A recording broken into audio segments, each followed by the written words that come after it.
Hello everyone, welcome back to our channel Jiya Veronica's লাইফস্টাইলে। আজ আমি ভাবলাম যে ছুটির দিন আছে, তো চলো আজকে একটু মায়ের কাছে ঘুরে আসা যাক। অনেক দিন ধরেই ভাবছিলাম যাব, কিন্তু জিয়ার স্কুল আর নানান কাজের জন্য আমি সেখানে যেতে পারিনি। তো এই বৃষ্টির মধ্যেই মন চাইলো যে না, আজকেই যাই, নাহলে আর হবে না। তো বেরিয়ে পড়েছিলাম। বৃষ্টিটা একটু কম হতেই আমি একটা উবের বুক করি আর বেরিয়ে পড়ি। কিন্তু তোমরা বিশ্বাস করবে না, এতটাই জল জমে গেছিলো সারাদিনের বৃষ্টিতে। তো রাস্তাঘাট তো ফাঁকাই পেয়েছি, তো আমি বেহালা থেকে এখন ঢুকছি পর্ণশ্রীর দিকে। আর তোমরা দেখো যে কী পরিমাণে বৃষ্টির জলটা দাঁড়িয়েছে। এমনিতেই বৃষ্টি বাদলা হওয়ার জন্য রাস্তাঘাট কিন্তু ফাঁকাই পেয়েছে। তো ছুটির দিন ছিল আর রাখির দিনও। তো তোমরা তো বোনেরা সবাই ভাইদের রাখি পরাবে, কিন্তু আসল রাখি বন্ধন উৎসবটা কে পালন করেছিল তোমাদের কি মনে আছে? এবং এই মেলবন্ধন কেন হয়েছিল সেটা কি মনে আছে? তাহলে তোমরা অবশ্যই আমাকে কমেন্ট বক্সে জানিও।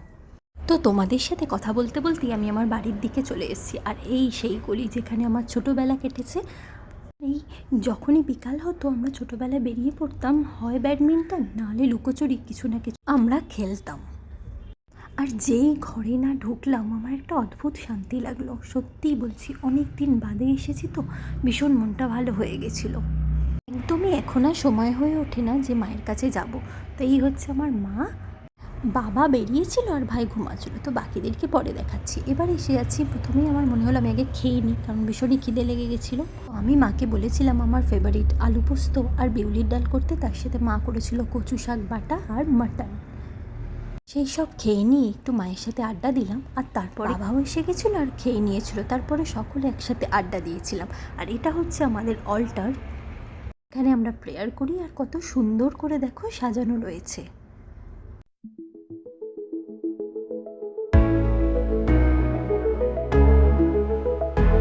আর বিকাল হয়ে গেছিলো, তো একটু বৃষ্টিটা ধরেছিল, তো তখন আমাকে জিয়া আর জিয়ার বাবা নিতে এসেছিলো। আর এই হচ্ছে আমার বাবা। আর অমনি দেখো দাদুর বাড়ি এসে দিদুনের কাছেও একদম বায়না শুরু, এটা দাও ওটা দাও সেটা করে দাও। আর আমার তো বিকালে আমরা একটু সামান্য স্ন্যাক্স আর চা খেয়ে তারপরে বাড়ির দিকে এবারে বেরোবো। আর সত্যি দেখো একদম যেতে মন লাগছে না, আর কত তাড়াতাড়ি টাইমটা চলে গেল। আর জিয়াকে দেখো কেমন মায়ের কোলে বসে কি কি সব দেখছে, ও একটুও উঠতে চাইছিল না। অনেক দিন বাদে এসেছে তো তাই জন্য। তো যাই হোক, আজকের ভিডিওটাই পর্যন্ত।